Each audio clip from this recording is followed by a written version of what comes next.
the uproar of the emergency. The face of the emergency is now reaching a new level. The Prime Minister has now tweeted on that, and the Prime Minister tweets, and I quote him here, "I'm glad that the Speaker condemned emergency." Remember this after Om Birla, after being re-elected as the Speaker in Lok Sabha, had invoked the emergency, held a 2-minute silence on that, and after that we saw Congress taking a walkout.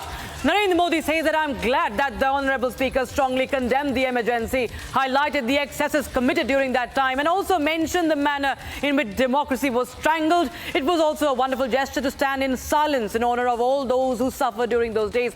In fact, the Prime Minister goes on to say that the emergency was imposed 50 years ago, but it is important for today's youth to know about it because it remains a fitting example of what happens when the Constitution is trampled over. But public opinion is stifled and institutions are destroyed. And he concludes by saying that the happenings during the emergency exemplified what a dictatorship looked like. And I'm being joined by my colleague Swesha Sawant from outside the Parliament on that. So the face-off is intensifying. We're seeing protests by the BJP, Swesha, by the NDA leaders.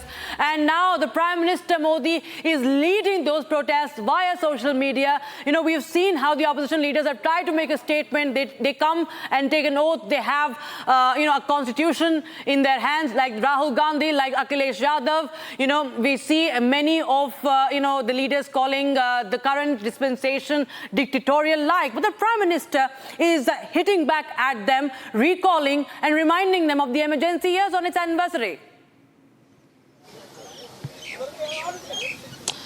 Not just that, Rakshita, if you carefully see the usage of words also, it is a direct counter to what the Congress has been claiming against the BJP so far, because they have been pressing the dictatorship charge. They have been saying that it is the BJP that has been attacking the Constitution.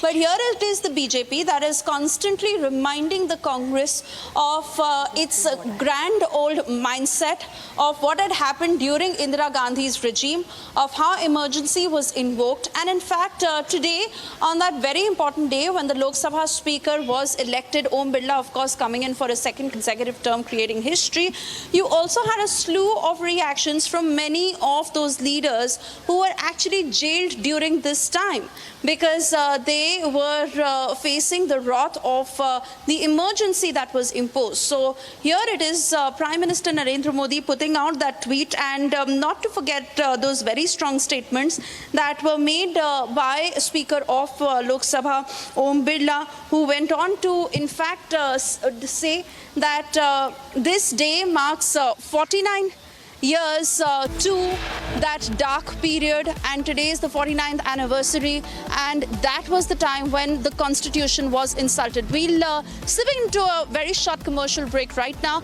but we'll be back on the other side getting you the very latest of how the story is now developing.